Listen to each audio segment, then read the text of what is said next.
Muy buenas, ¿cómo están ustedes? Bienvenidos a Médico Online por Max TV Online. Espero que ya estén ustedes suscritos a nuestra plataforma. Recuerden que es www.maxtvonline.com o también pueden vernos a través de TV Cable, Canal 14, CNT, Canal 14 y en Claro TV estamos ahora en Canal 14 y 514. Así que montones de opciones para vernos. Nuestro WhatsApp, que también ya lo conocen, para que nos escriban, nos sugieran temas. Hoy tenemos a un amigo ya de la casa, que es el doctor Kleber Sáenz. Él es doctor en medicina, especialista en patología, en laboratorio clínico y es además gerente de gestión de calidad de laboratorios SYNLAB Ecuador, ¿verdad? Sí, SYNLAB Ecuador. Vamos a hablar del COVID-19, el regreso al entorno laboral y la generación de anticuerpos. Doctor, bienvenido. Qué placer tenerlo una vez más en su casa. Hola, Anita, muchísimas gracias, Max TV, por la invitación. Sí, pues estamos en casa, muchísimas gracias. Atento a resolver cualquier inquietud para la ciudadanía, para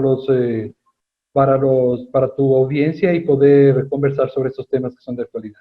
Gracias, mi doctor. Bueno, las cifras parece que van disminuyendo, estamos optimistas con relación a esto, obviamente hoy por hoy conscientes de que esta vez ya no es quédate en casa, sino a cuidarse cada uno de nosotros, porque si yo me cuido, lo cuida usted, nos cuidamos todos.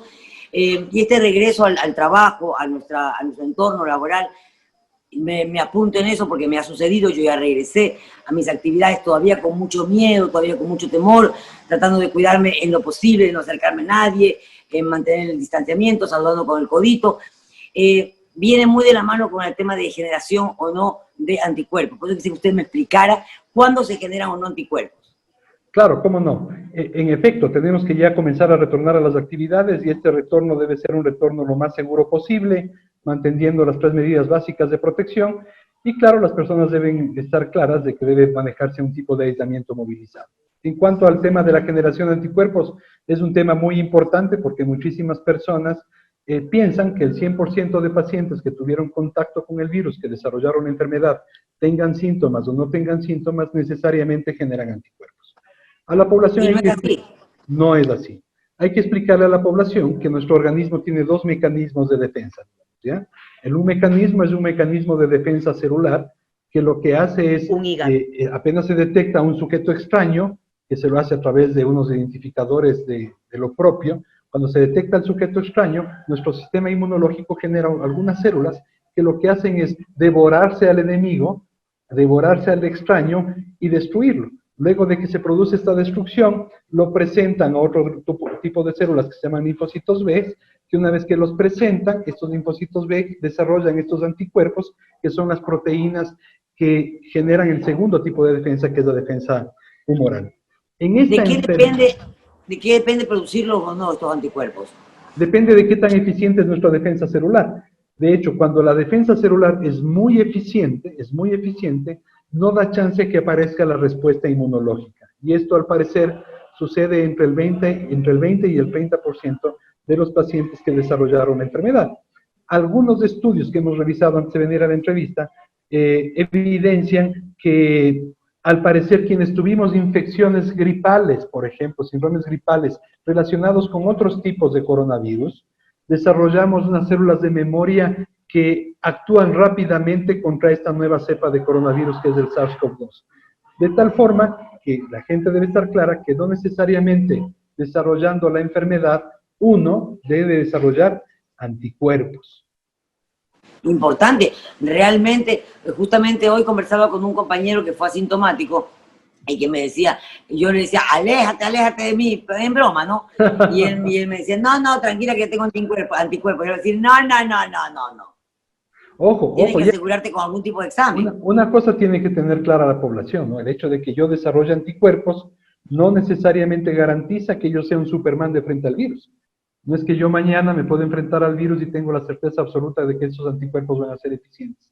Al parecer, conforme van avanzando las investigaciones, la defensa humoral sí es una defensa persistente que dura más o menos 3 a 4 meses, pero la respuesta más importante del organismo en términos de defensa es mantener estas células T, que son las células de defensa de este sistema celular, generan también una memoria.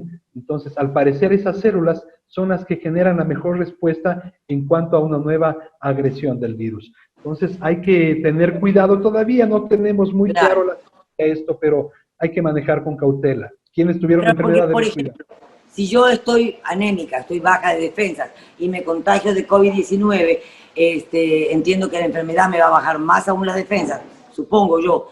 Y una vez que haya pasado el COVID-19, ojalá en el nombre del Señor que uno lo pase de la mejor manera, no necesariamente voy a haber creado anticuerpos, porque mi cuerpo sigue estando, tal vez ahora está más débil, ¿o no? Cualquier condición biológica que esté relacionada con afectación al sistema inmune, sea esta por enfermedades crónicas como diabetes, como hipertensión, como enfermedades, como displasias sanguíneas, leucemias, infecciones que generan leucopenias o linfopenias o infecciones tipo VIH, generan respuestas inmunes diferenciadas, o sea, diferentes a la de un sujeto normal. No está claro todavía cómo se comporta el virus en este tipo de población, pero al ser personas que tienen afectado de una u otra manera su sistema inmunológico, tienen en teoría mayor riesgo de desarrollar una enfermedad más severa.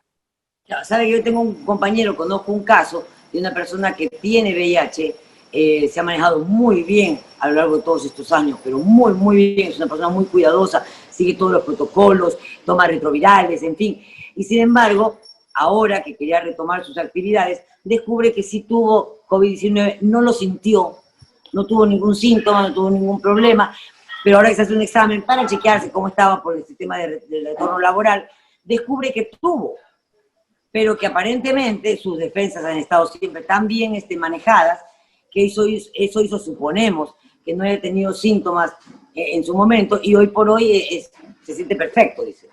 Sí, pues efectivamente esta enfermedad viral es una enfermedad muy paradójica. Todavía no conocemos a profundidad todo lo que hace, y en realidad hay personas que se les detecta por un estudio de anticuerpos que se hace de rutina, digamos, se detecta que tienen anticuerpos positivos y no tuvieron síntoma alguno. Entonces, claro, esto hace que la enfermedad sea paradójica y además explica por qué se transmite tan bien y nos contamina a tantas personas sin que sepamos, porque no es una enfermedad que sea florida, que nos dé y todo el mundo tenga una tos terrible, un malestar general, una anosmia, claro, sino que más bien pasa desapercibida en la mayoría de la población y eso la vuelve más peligrosa, ¿no? Perfecto. Vamos a ir a un pequeño corte comercial, estamos hablando con el doctor Clever Sainz, la verdad que es un placer, siempre aprendemos un montón con él, y hablamos, bueno, acerca de este regreso al trabajo, este regreso al entorno laboral y obviamente la generación de anticuerpos. Ya regresamos, no se vayan.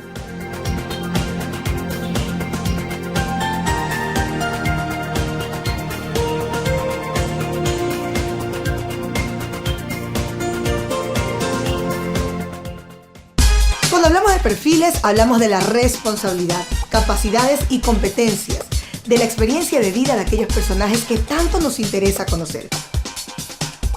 Soy Rocío Serrano. Los invito a Perfiles, aquí en Max TV.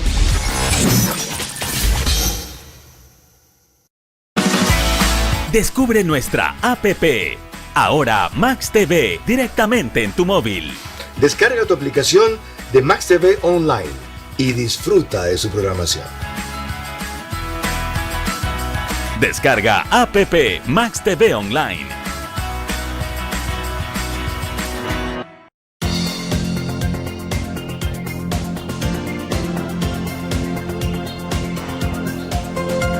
Continuamos con el doctor Clever Sainz, él es gerente de gestión de calidad de SYNLAB Ecuador, es un placer tenerlo acá.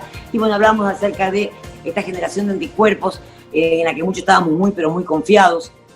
Fue muy alto el porcentaje de personas que llegaron a contagiarse del COVID-19 en los momentos de pico, en los momentos más complicados que vivimos como país, también en el mundo entero. Ahora que estamos realizando el trabajo, nos preocupaba un poco la generación de anticuerpos. El doctor nos acaba de aclarar que no necesariamente por haber pasado por el COVID-19 eres una persona que tenga anticuerpos, y en caso de que los hayas generado, esto no pasa de 3 meses, esta protección. ¿Estoy en lo correcto o no con los 3 meses? Sí, los estudios muestran entre 3 y 4 meses de persistencia de anticuerpos detectables en sangre periférica. O sea, no duran demasiado, no es como otras enfermedades que provocan anticuerpos de larga data, como la hepatitis B, por ejemplo. No es una enfermedad viral que genera anticuerpos de larga data, más bien de periodos cortos, pero al parecer deja esta memoria celular que es bien importante, ¿no? En cuanto al retorno laboral, justo antes de venir a esta reunión yo hice un análisis del comportamiento del porcentaje de casos positivos que hemos tenido en las últimas 4 semanas, Y de las 2 últimas semanas de agosto a las 2 últimas semanas de septiembre, hemos visto una disminución en el porcentaje de positivos de las muestras que estudiamos de entre un 23% a alrededor de un 17%. Eso parecería decir que la enfermedad se está estabilizando alrededor de una prevalencia poblacional de alrededor del 1% por mes, lo cual es bastante menos de lo que pasó en abril, donde fue alrededor del 8 o 9%. ¿Usted me está hablando de Guayaquil o a nivel país o de Quito? A nivel país, a nivel país. Evidentemente, abril se afecta muchísimo por la explosión que hubo epidemiológica en Guayaquil, pero el resto del año se comporta, al parecer, muy estable, alrededor del 1% de prevalencia, analizando a partir del exceso de muertes, ¿no? Claro. Doctor, ¿llegaremos a vivir con el COVID-19 como se vive con una gripe? Yo creo que va a ser bien difícil de erradicarlo. El COVID, el SARS-CoV-2, yo diría que llegó para quedarse hasta que llegue una vacuna y logre disminuir la frecuencia de casos. Pero yo creo que el SARS-CoV-2 llegó para quedarse. De alguna manera tendremos que ser cautelosos y esperar el desarrollo de vacunas y otras medidas como sueros hiperinmunes para ver qué tan eficientes son. Vamos a tener que cambiar la vida, va a haber una vida antes y otra después del COVID, y probablemente después del COVID, cuando tengamos vacuna, volvamos quizás a tener una normalidad parecida a la que teníamos hasta el 2019. Hablando de gripes, doctor, después de haber tenido un COVID-19, ¿qué tan propenso quedamos a resfriarnos continuamente o qué tan delicados pueden quedar nuestros pulmones? ¿Qué tan riesgoso es que nos contraigamos una neumonía, por ejemplo? Depende de la severidad, ¿no? Hay evidencias que muestran que hay pacientes que tuvieron la enfermedad y que terminan generando alguna secuela que permite tener una restricción respiratoria permanente. Se genera una fibrosis pulmonar que termina provocando problemas respiratorios. Eso en pequeños casos y dependiendo de la severidad de la enfermedad. En la mayoría de casos, pues el paciente que resultó asintomático o con síntomas moderados la supera con éxito. Otras personas que eran con secuelas que están vinculadas a problemas vasculares como vasculitis o dermatitis, y algunas personas desarrollan en el transcurso de la enfermedad problemas cardíacos como endocarditis y miocarditis, que se van resolviendo conforme va transcurriendo la enfermedad y la recuperación. Pero sí hay porcentajes de pacientes que quedan con secuelas pulmonares, lamentablemente. Impresionante, ¿no? Impresionante. ¿Y la gente asmática, por ejemplo? No he leído demasiados reportes sobre pacientes asmáticos. El asma hay que analizarla desde los tipos, depende de la edad, depende de condiciones, pero hay pacientes con enfermedad pulmonar obstructiva crónica que han sobrevivido al COVID y que no tienen incremento de sus problemas de restricción respiratoria. De tal manera que esta enfermedad sigue siendo paradójica, o sea, nos deja a todos un poco boquiabiertos, un poco aprendiendo, no sabemos qué es lo que pasa, conforme pasen los años o los meses vamos a seguir aprendiendo cosas. Hoy sabemos más que hace 30 días. Claro, correcto. Bueno, retomando el tema de volver al trabajo, en el caso, por ejemplo, mío, el personal, en mi canal, que se han cuidado muchísimo a los empleados y se nos ha dado mucha información. Hay lugares donde lavarse las manos continuamente, donde desinfectarse con alcohol, se pasan por túneles de ozono, es decir, se han tomado muchas medidas de precaución. Pero a veces me da la impresión de que estoy obsesionada y exagero. ¿Cada cuánto tiempo uno debería lavarse las manos? Porque me pongo a pensar y digo, bueno, si es cada vez que agarro una cosa, no me pasa todo el día debajo de la llave. Claro. Si agarro una taza, digo, o sea, es una locura. O deberíamos tener una ducha en el escritorio para pasar bañando. Claro, o sea, ¿hasta dónde está? Sí, te lavas las manos y la lavada de manos te va a servir hasta que agarres el próximo artículo o te va a servir al menos por 1 hora, 2 horas. Lo mismo con el alcohol. Se supone que el lavado de manos debería ser al menos cada 2 o 3 horas. Cada 2 o 3 horas. Dependiendo un poco de las condiciones, ¿no es cierto? Si yo estoy en mi oficina, que es un lugar que mantiene ciertas condiciones de higiene y de limpieza, no va a ser tan necesario. Yo puedo tener un alcohol ahí que me lo echo de vez en cuando. Ya uno se vuelve medio maniático, ¿no es cierto? Uno está trabajando y al menos yo agarro mi alcohol, me lo pongo y sigo trabajando. Pero si tú te movilizas, tus actividades son más hacia afuera, eres más comercial, sales, trabajas con la gente, pues ahí sí, tantas veces como sea necesario. Si puedes estar echando alcohol cada vez que ejecutas una actividad comercial, entregas un par de zapatos. Claro, porque por ejemplo, qué sé yo, porque por ejemplo entro al baño, Perfecto, me lavo las manos, me seco las manos con papel, toalla, pero tengo que salir, tengo que tocar la llave de baño del picaporte para salir de la puerta. Entonces digo, ay, me volví a ensuciar, y con el codo no puedo abrirlo, o sea, entonces, ¿qué hago? Tengo que abrirla, sostenerla con el pie de la puerta y me vuelvo a lavar, o sea, se está volviendo como una locura. Sí, sí, claro, o sea, yo creo que todas las medidas de protección deben manejarse dentro de un estándar de tranquilidad y de seguridad, ¿ya? O sea, la obsesión excesiva también va a generar problemas de ansiedad, de estrés, de depresión, porque el relacionamiento se vuelve complicado. Cada persona es un mundo. Nosotros hemos visto aquí en el trabajo compañeros que han retornado al trabajo en una zona como la nuestra, que es una zona en la que trabajamos con muestras y pacientes, con mucho estrés, y otros que somos un poco más relajados, lo que no significa que no seamos cuidadosos. Hay que balancear y hay que tener cuidado en el relacionamiento. Lo que sí hay que decir es que hay que tener mucho apego al uso de las medidas de protección y de distanciamiento.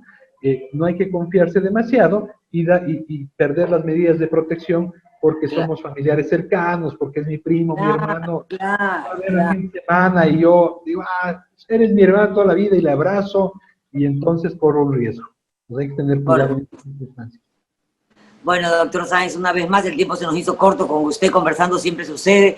SYNLAB Ecuador ya es parte de Médico Online y la verdad es que siempre es un placer tenerlos aquí.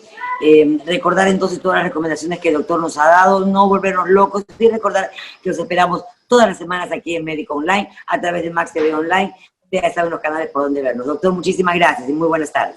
Anita, muchísimas gracias a ustedes. Un abrazo a los televidentes. Saludos. Igual, mutuo. Un abrazo, nos vemos en una próxima ocasión. Bye.